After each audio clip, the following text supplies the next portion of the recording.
kids. Yeah, they are the ones mostly here. But the parents, where they deal with the kids, why una no fit watch una children, see wetin una children they do? Now just let una children just the litter balloons and every book for this playground. Yes, Lishai. Oh, Lishai, pick that one up. Yeah, you also have to clean. Yeah, clean. All right, so I'm picking it up to keep this playground at least free from all these undegradable elements. As Nigerians, we often find out that we face kind of segregation because of the color of our passport, right from the borders of different countries. The question is, why is it that when we hold Nigerian passports, we do have problems? Sometimes the scrutiny is embarrassing. You're going to be seeing other nationals walk freely, sometimes very little or no questions from the immigration control. But once you present your green passport as a Nigerian, ECOWAS passport, then the scrutiny starts. Why is it that way? Is it that countries do not respect our country? Or is it that every Nigerian is seen as a suspect? But then we ask ourselves, why is that the case? Is it because of the different crimes committed by Nigerians in different countries? Yes, we've heard different stories over the years, the kind of crimes Nigerians commit in other people's lands, whether it's about scamming or it's about sexual assault, robbery, drugs. It varies, but so many bad things we know that we Nigerians are helping or aiding spoil our name, hence the problems we have when we cross borders. And even when we've successfully crossed these borders and find ourselves in these countries, it never stops. Sometimes you tell people you're Nigerian and they look at you differently, especially people who do not even have idea who Nigerians are or where Nigeria is in the world map.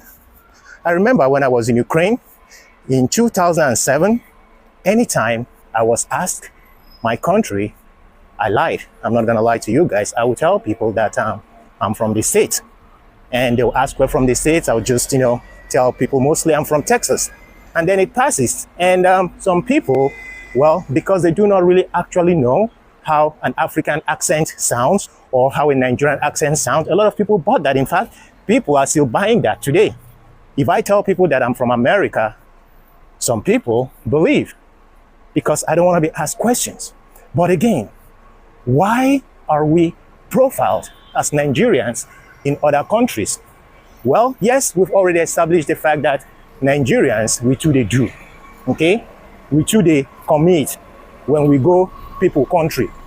Just look at, for example, person where they Ghana won't create Igbo kingdom in somebody's land, or you are in somebody's country as a visitor, as a tourist. It doesn't matter if you naturalized and got residency or got citizenship in that country. It doesn't matter. Still understand that you are a foreigner as long as you were not born there, your parents are not from these countries. It doesn't matter the citizenship you have in that country, you're still a foreigner. That's not your native land. So we should learn to abide by the laws of these lands.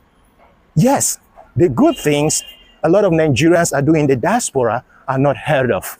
That's true. It's mostly the bad things committed by minute fraction of Nigerians that people hear of. They say an empty cymbal makes the loudest noise. But I'm going to tell you guys for free that when it comes to something like scamming or crimes, we are not the worst when it comes to these things. It's just that we are the ones that make the loudest noise. This guy on the screen, Simon Leviev, you guys, I don't know, Tinder Swindler, you guys saw that show on Netflix. I even talked about it 2 or 3 years ago. Simon Leviev was conning women, making them believe he loves them and using that way to get money from them. He was basically scamming women. It's called love scam. A lot of Nigerians do that. But the difference between Simon Leviev and other Nigerians doing these kind of things is that we make noise. Once we don't hammer, once we've, let's say, gotten money from these scams, we start showing it on social media. We start bragging, building houses, mansions, buying cars, that when somebody takes a look at you, where does this guy work? That he is buying such things, building such houses. So it has a question mark. So while we, with the bad things we do, we're loud, other countries are just doing it codedly. When Hush Puppy was, making his money, however means he was making his money, scamming people, we saw how Hush Puppy behaved on social media until he was arrested. So the reason foreigners or people think we're bad, think we're all the same, is because of the loudest noise we make.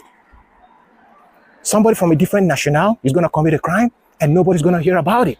But once a Nigeria does something that brings in money, even though he or she got it illegally, we make noise about it. So how can we make our name to be heard in a good light, not always in a bad light? It is left for us, the good citizens. I mean, in the diaspora, once you're successful, or once you have done something that this should bring about praise to the country, we have to publicize it. We shouldn't leave publicity to only the bad guys, because they are the ones that bring bad names to us.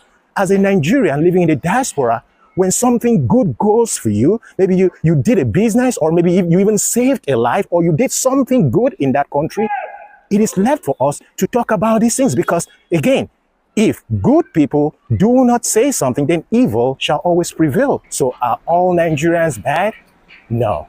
There are a lot of good Nigerians compared to the bad ones. It's just that bad news spreads like wildfire. While the good Nigerians doing good things are not heard of, that's why people think we're bad. But we're not all bad. Nigerians are actually good people. We're actually wonderful people. And when it comes to living in the diaspora, most of us are law-abiding. It's your boy, the Crackhead, wishing you all a wonderful day. Bye for now.